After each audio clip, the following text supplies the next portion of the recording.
Hello, beautiful people, family, friends, strangers, and as I like to say, the estranged ones.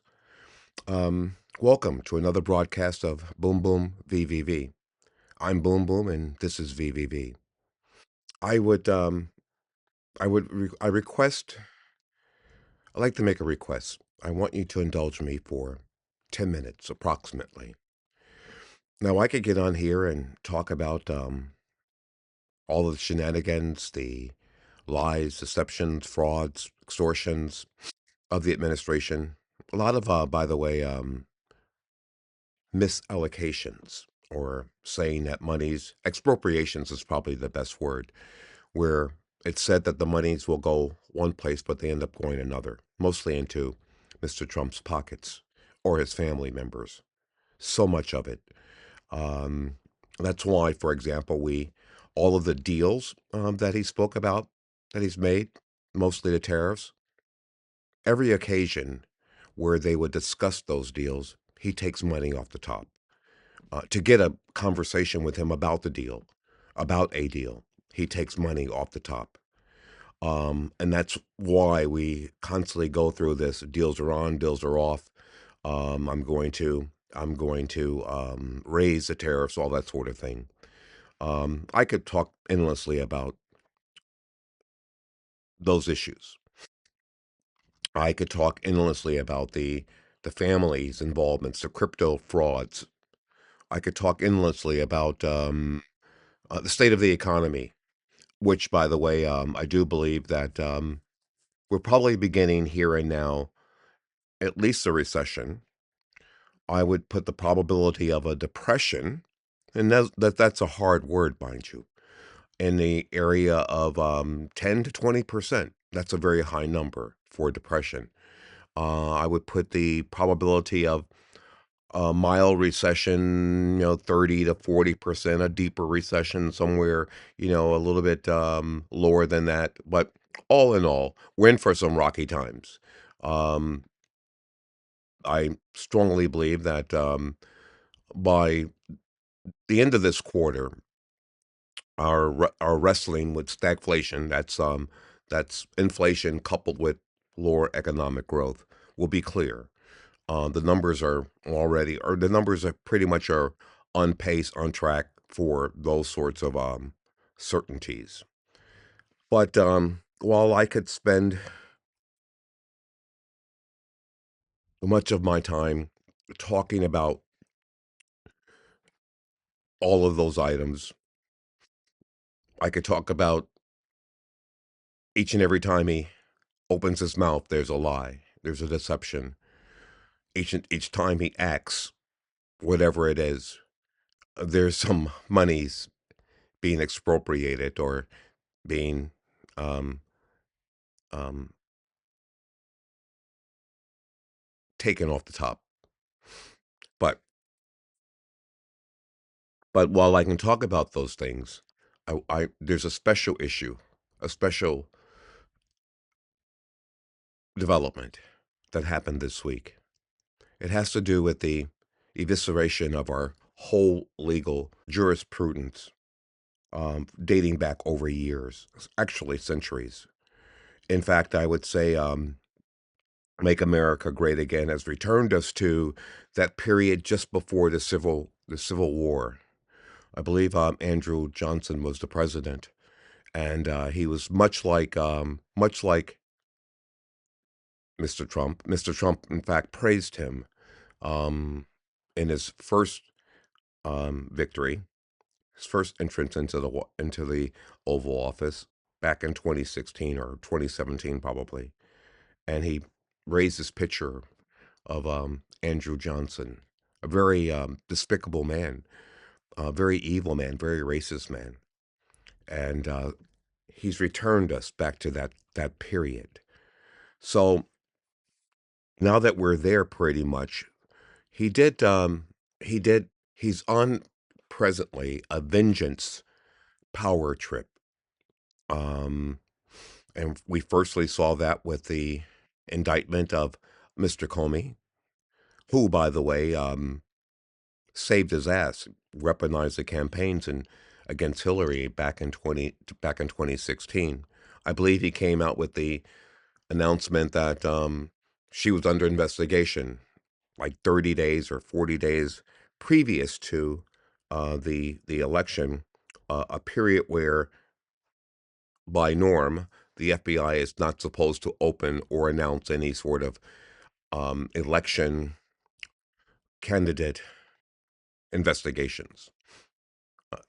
That window is closed at that point in time. But Comey circumvented, usurped all of those rules and norms, and ended up making the announcement that she was, in fact, under investigation. And that just put a horrible brick wall in her campaign. And the public raised all kinds of questions about her credibility. And Trump went on to weaponize it and ended up winning the campaign, as we now know. And he ended up winning the presidency, as we now know. But that's not the only thing he did this past week. We saw that he wants to go after Jimmy Kimmel for making a good joke about the age difference between Trump and his wife. It's a good joke. We saw how he's setting the stage to, I believe, target one of the other presidential likely candidates, Newsom, Pritzker. In fact, even the current Jeffries, one of those three, I do believe, will be indicted as traitors. He wants a traitor indictment, um, and I believe that will happen soon. But that's not all that he did this past week. His chosen Supreme Court this past week eviscerated the voting rights, civil rights movement from the 60s. They're really locked in that time frame, the 60s, 70s. That seems to be the nation did take a major turn during that period. We basically seeded roots of the roots of the founding fathers' idealisms, um, democracy for all, freedom for all, that sort of thing. The civil rights movement, during the period of the hippie movement, and the love seed was seeded. But that was the dawn. That was the dawn of the transition of ages, which I'll talk about at some later point. But they eviscerated the Voting Rights Act, specifically Section 5 and Section 2. This was a seismic ruling. It undercuts the foundations of our whole legal framework. It will have phenomenal ramifications, implications for an extended period of time. And this was somewhat, to some extent, a test case for them to, I don't know if you saw it, but the state of Louisiana, which the case was about, suspended elections. And they will use a similar approach in their back pocket, if you will, to potentially halt the elections later this year. So the pace, the acceleration of the attack, the vengeance, to be followed by violence, mind you. Remember, they operate with three themes: vanity, vengeance, and violence. They're VVVs, MAGA VVV, as opposed to boom boom VVV. So this is still all to come. And in this current period, as we see the attacks, the clarity of his governance becomes more aware, more in the public knowledge domain, we can see that it only serves to ratchet his viciousness, another V there, his exaltation of himself. He responds in a sort of challenging way. Interestingly, it seems to me, he gets riled up, and in his current mode, that riling up, we don't really know how he's going to respond. Because at the end of the day, he has many different interests, mostly money. I would imagine that the Israelis, Netanyahu, or the Jewish lobby group here can offer him some money to refocus him. Yeah. Or it wouldn't surprise me if the Iranians said, "Hey, you've you're holding, I think it's about $10 billion of our money now. You've sequestered. How about I'll tell you what, um, end the sequester, give us the money back, and we'll kick you down 2 or 3 billion." What do you think he'll do?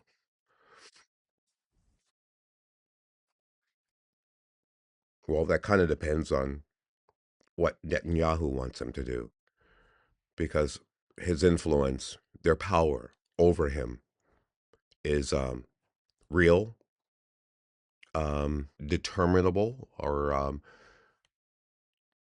determinating. Yeah,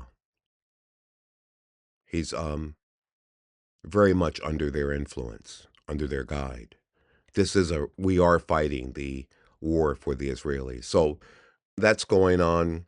We've got, I believe it was May 1st. He needs to report, or he did report, um, to Congress about the war, um, and essentially, basically says that he can extend it. He has that authority to do. In fact, he says that a whole new 60-day period begins because there was a pause. You also have a thawing in Eastern Europe, so the war there will ratchet up. And he's scheduled to meet with Gigi. Yes, he's scheduled to meet with the premier of China later mid-month. And so, with all of these things happening, and we know that he's under some duress, emotionally and mentally, that's clear. It's hard to say how he will respond. It seems to me he has two options. One option, full assault, full scale, no holes barred, no weapons, all weapons in play, full force attack on Iran. That's in play. Or he may choose to pull out, which I think would be the wise thing to do, um, and try and deal with some of these other issues, in particular the campaign or the elections coming up later this year. It needs some focus. It needs some energy, some play. He needs to get involved. He needs to correct some of the things that are going against him and put back on smooth out a better path. They'll only intensify. He may not be aware of the extent to which they are intensifying. There's a spiraling going on here, and he seems powerless with respect to his own consciousness, his own tempo. It's taken over. In fact, it seems to be symbiotic in that it feeds off of itself. The more he does wrong or illegal or um, against our Constitution, the more excited he seems to get to do more. It's really a war against our Constitution, against America, that he's fighting at the end of the day. A legal insurrection. How paradoxical is that? But that's all in play now. And so we'll just have to see how it all plays out. I do believe that we're in for some very painful economic times. You know, I gotta tell you this. There's this narrative going around that a couple of years ago that the average price of gasoline nationally was over $6. That's a lie. Misrepresentation. It did average for a short period of time, $6 plus in California, a very regional sort of hike because of all of their taxation of the fossil fuels and their processing. But nationally, I believe the highest nationally that it averaged in the period that they referred to was about 4.5, about where it is now. Um, and it's likely to get worse. I do believe that energy and food stocks and um, food, energy, fertilizer, that whole um, that whole element of our economy, aspect of our economy, segment of our economy, is in for primarily due to problems in the distribution chain, is in for an increasing period of higher prices and pressures. Um, Given that there's no focus on it right now, it's likely to get worse. And at any moment, I do believe that oil is very much likely to have a acceleration um, to the upside, much like almost every other investment sector over the past whatever number of months. We've seen, the hype in gold. We've seen the hype in cryptocurrencies. We've seen the hype in the stock market, and there's a hype here which is yet to um, show signs of any sort of near-term weakness. It has not made an exhaustive top yet, but over these next 30 to 60 days, a very perilous time frame. So there too, we'll just have to see how things unfold. Hey, I need you to do me a favor. It's a big favor. If you like the video, the content, any part of a word, a phrase, a thought, or the whole of it, please, I need you to like, subscribe, comment, or share. Any of those four will link or attach itself as part of the code of the algorithm. Once it's attached there, the algorithm searches the universe, the platform, for like-minded folk, and they become part of the community. And once it's there, that becomes part woven into the fabric of the consciousness of people like us and people like the people in the universe. And so, let's grow. Let's add something to the universe. A good thought, a good deed, a good expression, a, a goodwill. So, please like, subscribe, comment, or share. Now, if you don't like anything, there too, please let me know. That too becomes part of the algorithm, and I like to I like to engage, and so I like to grow, and so um, help me grow. Thank you. Have a great day. Namaste. Satnam. And remember, every word I speak is not for everyone, but every word I speak is for someone.